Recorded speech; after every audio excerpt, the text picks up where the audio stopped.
तो जब ग्रीक में लगभग 4000 बीसी तक ग्रीक में जब क्रिस्टल स्फीयर का यूज़ किया जाता था टू एक्सप्लेन द कॉस्मॉस, तब भारतीय एस्ट्रोनॉमी ने हमने ये यहाँ पे लिखा है, हमने ये प्रेजेंट किया है कि stars is very identical like sons.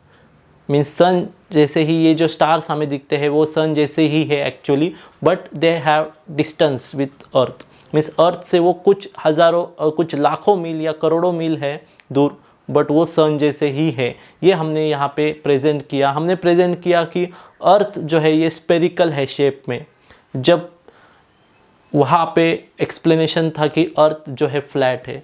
तो इस तरीके की एस्ट्रोनॉमी थी भारतीय में। यहाँ पे एक मैं प्रूफ या एक एग्जांपल देना चाहता हूँ कि लगभग 3000 बीसी के आसपास यज्ञवल्क्य नाम का एक एस्ट्रोनॉमर, एक ज्ञानी पंडित था भारत में, जिसने ये एक सिद्धांत मांडा, जबकि ये सिद्धांतिक युग था, सिद्धांतिक एरा था, कि सूरज और चांद का जो डिस्टेंस है वो अर्थ से जो डिस्टेंस है वो उनके रिस्पेक्टिव डायामीटर के 108 टाइम्स है। ये उसने सिद्धांत तब मांडा था। यस, ये जो एक स्कॉलर था यज्ञवल्क्य नाम का, उन्होंने ये सिद्धांत मांडा था, ये सिद्धांत सबमिट किया था, ये सिद्धांत प्रेजेंट किया था कि सूरज और चांद का जो डिस्टेंस है अर्थ से वो उनके डायामीटर के 108 टाइम्स है रिस्पेक्टिव। और आप आज अगर इसे कंपेयर करोगे तो कितने क्लोजली एंड एक्यूरेटली है कि सूरज का जो डायामीटर है और उसका और अर्थ का जो डिस्टेंस है उसके 107.5 टाइम्स है, और मून का 110 टाइम्स 110.7 टाइम्स है ये रेशो।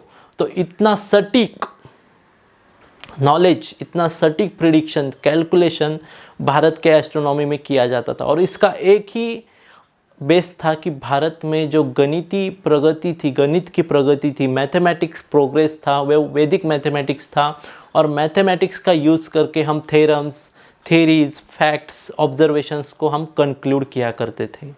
अभी आप अगर थोड़ा आगे जाओगे, जैसा हम कह सकते हैं कि कुछ आफ्टर द 200-500 AD, तो इसे हम पोस्ट सिद्धांतिक एरा कहते हैं। पोस्ट सिद्धांतिक एरा मीन्स व्हाट, कि ये जो सिद्धांतिक एरा था जहाँ पे हम ये सिद्धांतस का यूज़ करते थे टू सॉल्व द प्रॉब्लम्स, तो उसके बाद का जो एरा है उसे इस्लामिक आक्रमणों का एरा कहा जाएगा, कि जहाँ पे इस्लामिक जो एम्पायर्स थे, पर्शियन एम्पायर्स थे, उनका आक्रमण भारत पे होने लगा।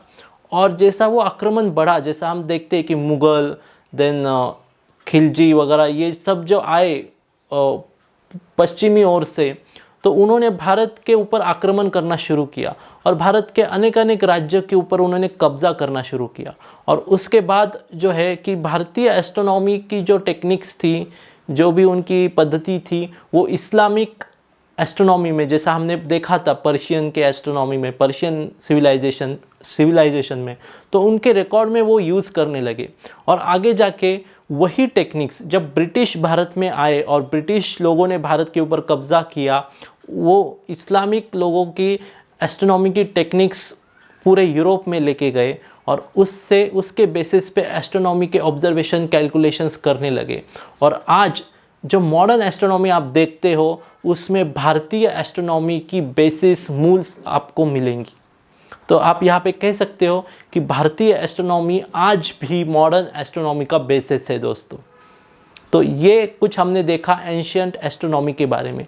अगर ये सभी को मैं ये एक टाइमलाइन पे यहाँ पे प्लॉट करूँ, तो सबसे oldest civilization with astronomical advance knowledge ये भारतीय सिविलाइजेशन थी।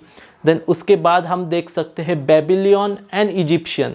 अभी इनके पास ही आती है चाइनीज़ सिविलाइजेशन भी, क्योंकि चाइनीज़ सिविलाइजेशन भी अपने आप में बहुत ओल्ड है और उनका भी खुद का एक ऑब्जर्वेशन सिस्टम था, टेक्निक था। देन उसके बाद आता है Greek and Mayan civilisation.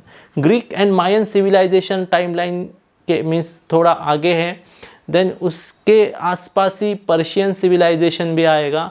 And after that now in this modern era means लगभग 1300 सेंचुरी, 1300 की जो सेंचुरी थी, और उसके बाद में मॉडर्न एस्ट्रोनॉमी को शुरुआत हुई, जो हम हमारे नेक्स्ट टॉपिक में या नेक्स्ट सेक्शन में देखने वाले हैं, और वो है पायोनियर्स ऑफ एस्ट्रोनॉमी और पायोनियर्स ऑफ मॉडर्न एस्ट्रोनॉमी, जिसमें हम ऐसे व्यक्तियों के, ऐसे एस्ट्रोनॉमर्स के बारे में देखेंगे जिन्होंने मॉडर्न एस्ट्रोनॉमी के बेसिस को डाला, बेसिस को बनाया, उसके ऊपर काम किया, और उसी का जो रिज़ल्ट है ये आज हम देख रहे हैं कि हमने इतनी प्रोग्रेस की है एस्ट्रोनॉमी में, गैलेक्सीज ढूंढ निकाली है, प्लैनेट्स ढूंढ निकाले हैं, अलग अलग सोलर सिस्टम्स मीन्स अलग अलग जो प्लानिटरी सिस्टम्स है वो ढूंढ निकाली है।